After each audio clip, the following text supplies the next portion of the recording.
Hello student. और आज के इस वीडियो में पढ़ने वाले हैं हीमोस्टेसिस। हीमोस्टेसिस है वो नॉर्मल फिजियोलॉजी है, फंक्शंस है बॉडी का। ठीक है, जब कभी भी ब्लड इंजरी होती है, जब कभी भी ब्लड वेसल्स की इंजरी होती है या फिर टिश्यू डैमेज होते हैं तो ब्लीडिंग देखने को मिलती है। ठीक है, ब्लड है वो बाहर निकलता है और उसी ब्लड को रोकने के लिए बॉडी के अंदर एक प्रोसेस होती है जिसको क्या बोलते हैं, हीमोस्टेसिस। इसी के नाम में अपन देख सकते हैं कि जो पहला वर्ड है हीमो, हीमो मतलब होता है ब्लड, और स्टेसिस का मतलब जो है वो क्या है, स्टॉप होने से, ब्लड का स्टॉप होना। ठीक है, इसको अगर एक साथ अगर पढ़ें तो ये क्या है, to stop bleeding, to stop bleeding, या फिर इसी को बोल सकते हैं to arrest, to arrest bleeding. दोनों बात एक ही है। मतलब क्या हो रहा है कि जब कभी भी इंजरी होगी, जब कभी भी चोट लगेगी, उस टाइम पे उसको रोकने के लिए जो प्रोसेस चलती है अंदर, जो फिजियोलॉजी चलती है, उसी को अपन क्या बोलते हैं, हीमोस्टेसिस। हीमोस्टेसिस है वो कंप्लीट होता है 3 स्टेप्स के अंदर या फिर इवेंट्स के अंदर। 3 अलग अलग इवेंट होंगे पूरी ब्लीडिंग को रोकने के लिए। उसमें से पहला है वैसोकॉन्स्ट्रिक्शन। वैसोकॉन्स्ट्रिक्शन, वैसोकॉन्स्ट्रिक्शन मतलब क्या है, ब्लड वेसल्स जो हैं वो कॉन्स्ट्रिक्ट होंगी। कॉन्स्ट्रिक्ट ब्लड वेसल्स, डायमीटर कम हो जाता है किसका, ब्लड वेसल्स का। ठीक है, दूसरा है जिसको अपन बोलते हैं plug formation. Plug formation, plug formation होता है किसकी वजह से, प्लेटलेट की वजह से। प्लेटलेट की वजह से क्या देखने को मिलेगा, प्लग फॉर्मेशन। और तीसरा जो स्टेप है जिसको बोलते हैं कोगुलेशन या फिर ब्लड क्लोट, कोगुलेशन। ठीक है, तीसरा जो स्टेप्स है जिसको बोलेंगे कोगुलेशन या फिर ब्लड क्लोट। ठीक, 3 स्टेप्स होंगे जिनमें से ये जो स्टार्टिंग के 2 हैं, फर्स्ट और सेकंड, इन दोनों को एक साथ अपन क्या बोल सकते हैं, या फिर ये दोनों जब प्रोसेस दोनों कंप्लीट हो जाएंगी तो जिस टाइप का हीमोस्टेसिस देखने को मिलेगा उसको बोलते हैं प्राइमरी हीमोस्टेसिस। प्राइमरी मतलब जो पहले होने वाला है, और हीमोस्टेसिस मतलब टू स्टॉप ब्लीड। ठीक है, नेक्स्ट बात करते हैं सेकंड की, थर्ड की, जो है कोगुलेशन। कोगुलेशन के को अपन बोल सकते हैं सेकेंडरी हीमोस्टेसिस, सेकेंडरी हीमोस्टेसिस। इसी सेकेंडरी हीमोस्टेसिस को आप बोल सकते हो परमानेंट हीमोस्टेसिस। ये परमानेंट टाइप का होगा, इसके बाद में ब्लीडिंग है वहाँ पर देखने को नहीं मिलेगी। प्राइमरी के अंदर ये टेम्पररी होगा, थोड़ी देर के लिए ब्लीड को रोक सकता है। कौन कौन, वैसोकॉन्स्ट्रिक्शन और प्लग फॉर्मेशन। नॉर्मल अगर इन दोनों स्टेप्स की बात करेंगे इस आज की इस वीडियो के अंदर, कौन कौन से, एक तो वैसोकॉन्स्ट्रिक्शन और प्लग फॉर्मेशन। वैसोकॉन्स्ट्रिक्शन है, देखो इसको समझने से पहले मैं थोड़ा सा एक बता देता हूँ कि नॉर्मल क्या होती है, ब्लड वेसल्स। और ब्लड वेसल्स के ऊपर सुपरफिशियली अगर देखा होगा कि जो अपनी स्किन होती है, स्किन के नीचे कुछ ब्लड वेसल्स आपको दिखाई देती हैं। ठीक है, तो ये है स्किन, जो एक पतली सी एक लेयर है। इसके भी अलग अलग लेयर्स के अंदर ये प्रेजेंट होता है जिसकी बात अपन बाद में करेंगे। नॉर्मल, उसके बाद नीचे क्या होती है, ब्लड वेसल्स, जिनको मैंने क्या किया, थोड़ा सा डायलेट करके या फिर जूम करके दिखाया। ब्लड वेसल्स की जो अंदर ही अंदर वॉल होती है, जो एक सिंपल टाइप के क्या होते हैं, सेल्स होते हैं, जिसको अपन सिंपल स्क्वेमस एपिथेलियम बोलते हैं। इसके ऊपर जो सेल्स होती है वो स्क्वेमस शेप की होती है और सिंगल लाइनिंग होती है, मतलब सिंगल सेल्स की एक लेयर होती है जिसको बोलते हैं simple squamous epithelial cells. Special cells होती है, स्पेशल सेल होगी तो स्पेशल नाम होगा, और यहाँ पर इसका नाम होता है एंडोथीलियम। इस लेयर को तो क्या बोलते हैं, जो सबसे अंदर होती है, इसको बोलते हैं ट्यूनिका, ट्यूनिका इंटिमा। इंटिमा मतलब जो सबसे अंदर की ओर होती है। ठीक है, उसके बाद सेकंड जो लेयर होती है जो थिक होती है, और ये थिक वाली जो लेयर है जो दोनों तरफ होगी, इसको बोलेंगे स्मूथ मसल्स की होती है, बीच की होती है, इसलिए इसको बोलते हैं ट्यूनिका मीडिया।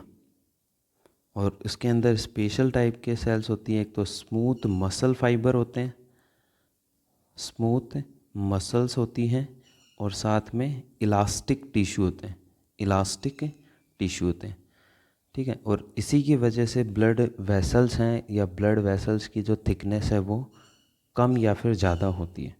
लास्ट में एक लेयर होती है जो आउटर लेयर होती है, सबसे बाहर की साइड होती है, जिसको बोलते हैं ट्यूनिका, ट्यूनिका एक्सटर्ना। इसको बोलते हैं ट्यूनिका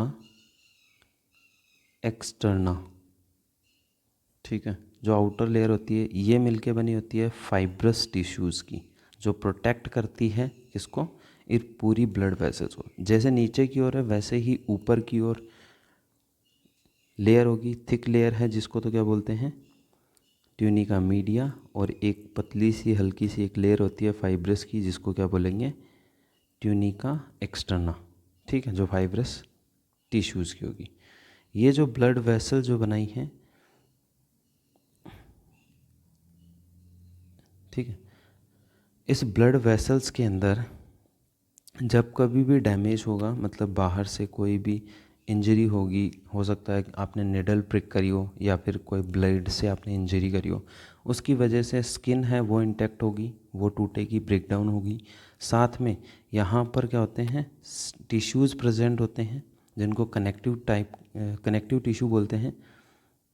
कहाँ पर ब्लड वेसल्स, वैसे ब्लड वेसल्स के चारों तरफ क्या होते हैं टिश्यूज़ प्रेजेंट होते हैं, और कैसे टाइप के होते हैं कनेक्टिव टाइप के, ठीक है। इन ब्लड वेसल्स के अंदर क्या मूव कर रही है, क्या फ्लो कर रही है, तो नॉर्मल ब्लड फ्लो कर रहा है, जिसमें से अपन को बात करनी है सिर्फ किसकी, प्लेटलेट की।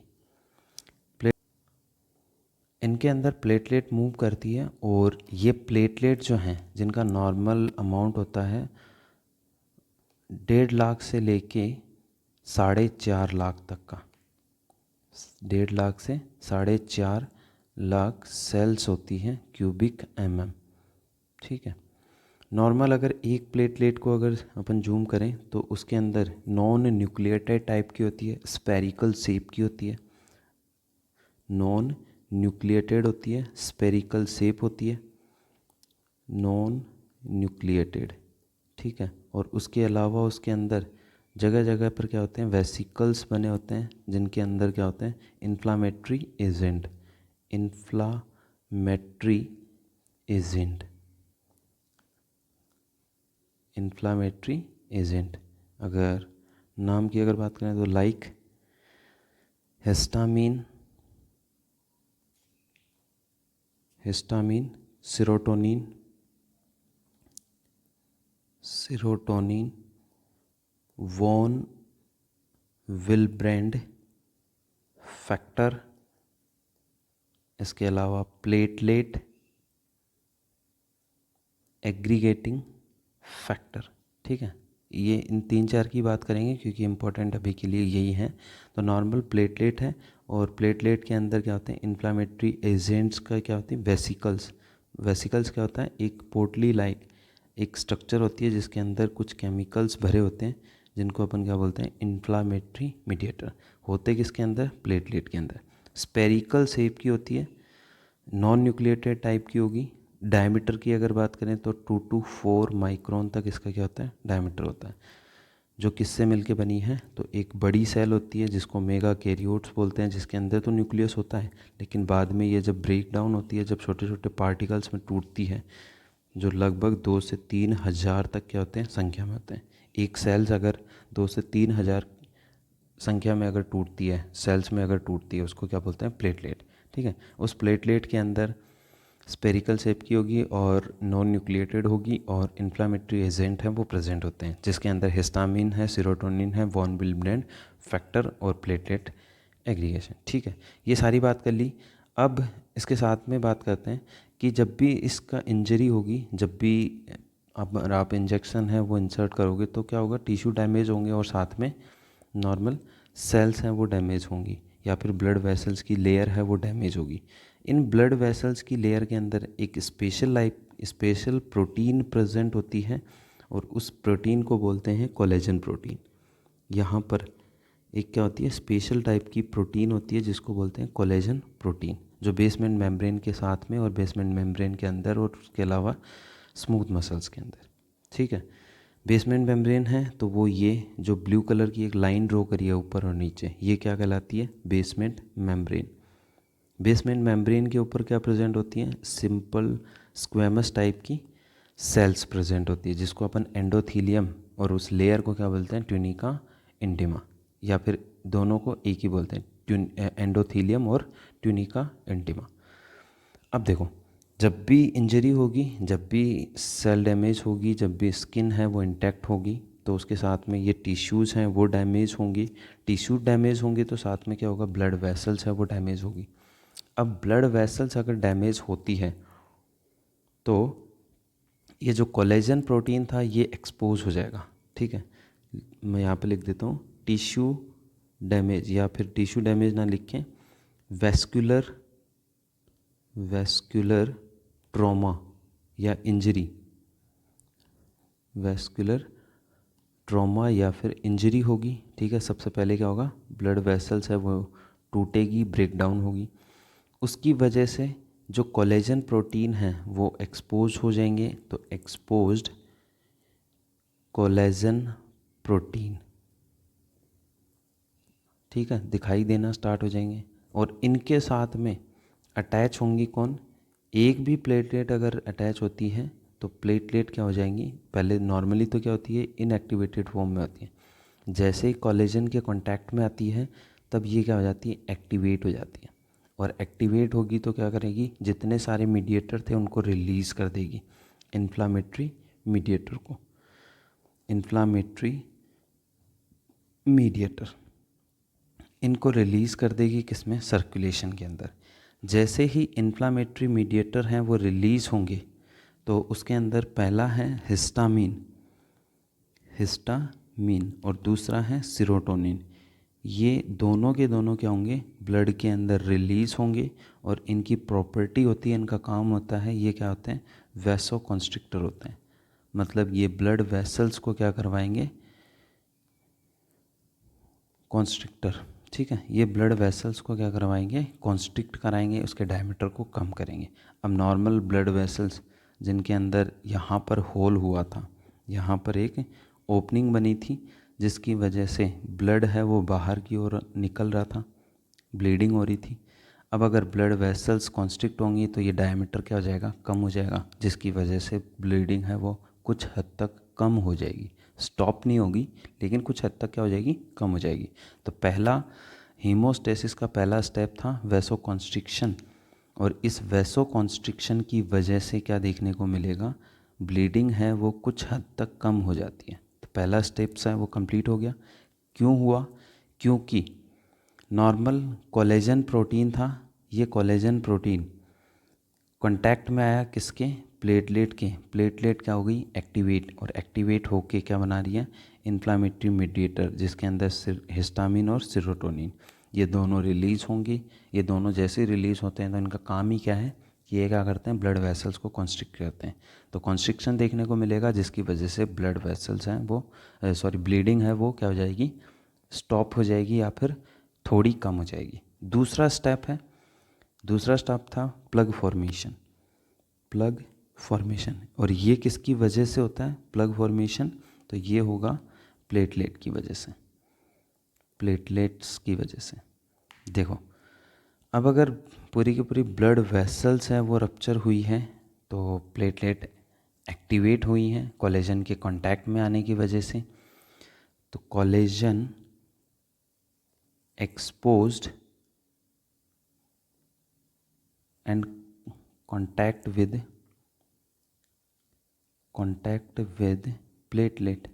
प्लेटलेट के कांटेक्ट में आया है, ठीक है।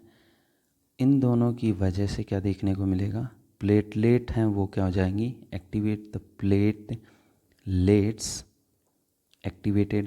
एक्टिवेट होने के बाद इनकी नॉर्मल जो प्लेटलेट्स होती हैं उनकी प्रॉपर्टी ऐसी होती है कि जैसे ही वो एक्टिवेट होंगी तो नॉर्मल ये क्या थी, प्लेटलेट, और इस प्लेटलेट के ऊपर क्या हो जाते हैं, स्पाइक्स निकल जाते हैं, सीलियाँ निकल जाती हैं, जो क्या करती हैं, अडेयर कराती हैं, एडेशन करवाती हैं, मतलब चिपकाने का काम करती है। इनको बोलते हैं फिलोपोडिया। ठीक है, तो एक्टिवेटेड जो प्लेटलेट हैं वो क्या कर दिए, फिलोपोडिया को शो कर देती हैं अपनी सरफेस के ऊपर। अब एक प्लेटलेट दूसरी प्लेटलेट के साथ में क्या हो जाएगी, इन फिलोपोडिया के साथ में बाइंड हो जाएगी। ठीक है, तो प्लेटलेट, एक्टिवेटेड प्लेटलेट क्या हो रही है, एक दूसरे के साथ में बाइंड होती है, और ये प्लेटलेट की क्या होती है, प्रॉपर्टी अडेशन की, अडेशन की। ठीक है, चिपकने की। तो पहली जो प्रॉपर्टी है किसकी,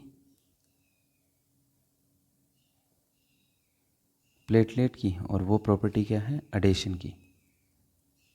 सेकंड है, जैसे ही प्लेटलेट हैं वो एक दूसरे के साथ में अडेयर हो रही हैं, चिपक रही हैं, तो वो क्या करती हैं, उसके बाद बाकी जो केमिकल मीडिएटर हैं उनको रिलीज़ करती हैं, या फिर ये जो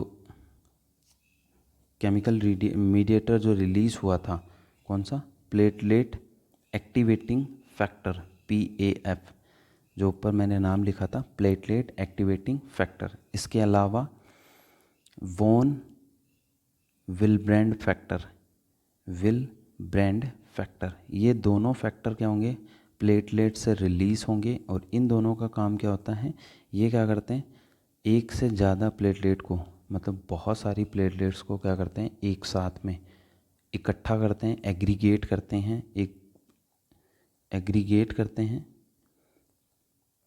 और एग्रीगेट होने की वजह से मतलब ग्रुप बनेगा, बहुत सारी प्लेटलेट्स हैं वो आपस में आके क्या करती हैं, एक जगह पे इकट्ठी हो जाते हैं, इसी को क्या बोलते हैं, एग्रीगेशन। और ये प्लेटलेट की दूसरी क्या होती है, प्रॉपर्टी होती है, एग्रीगेशन। प्लेटलेट की दूसरी प्रॉपर्टी होती है जिसको बोलते हैं एग्रीगेशन। पहली तो क्या थी, अडेशन की, दूसरी क्या है, एग्रीगेशन। मतलब बहुत सारी प्लेटलेट आपस में मिलके क्या हो जाएंगी, एग्रीगेट हो जाएंगी। इसी एग्रीगेशन को अपन क्या बोलते हैं, प्लग। ठीक है, ये प्लग फॉर्मेशन है उस डैमेज्ड ब्लड वेसल्स की साइट पे देखने को मिलेगा। डैमेज ब्लड वेसल्स की साइट पे क्या देखने को मिलेगा, प्लग फॉर्मेशन। मतलब ये ब्लड वेसल्स हैं, और इस ब्लड वेसल्स के अंदर जैसे ही डैमेज हुआ है, यहाँ पर डैमेज हुआ है, यहाँ क्या देखने को मिलेगा, बहुत सारी प्लेटलेट्स है वो आके क्या हो जाती हैं, एक्यूमुलेट हो जाती हैं, एग्रीगेट हो जाती हैं, और इसको क्या बोलते हैं, प्लग फॉर्मेशन। ये प्लग फॉर्मेशन किसके बिहाफ पे या फिर किसके इन्फ्लुएंस में हुआ, तो पहला है प्लेटलेट एग्रीगेटिंग फैक्टर, और दूसरा है एग्रीगेटिंग फैक्टर या फिर एक्टिवेटिंग फैक्टर बोल सकते हैं, प्लेटलेट एक्टिवेटिंग फैक्टर। ठीक है, दूसरा है वॉन विलब्रेंड फैक्टर। ये दोनों फैक्टर जब रिलीज़ होंगे तब क्या करेंगे, मोर एंड मोर प्लेटलेट्स को एग्रीगेट करेंगे, तो मतलब ज़्यादा से ज़्यादा प्लेटलेट को अपने पास में एग्रीगेट करवाएंगे, और इसी को अपन क्या बोलते हैं, प्लग फॉर्मेशन नॉर्मली। ठीक है, तो दूसरा स्टेप्स है वो कंप्लीट हो गया प्लग फॉर्मेशन का। अब इन दोनों का एक तो वैसोकॉन्स्ट्रिक्शन हुआ था, और दूसरा क्या हुआ था, प्लग फॉर्मेशन।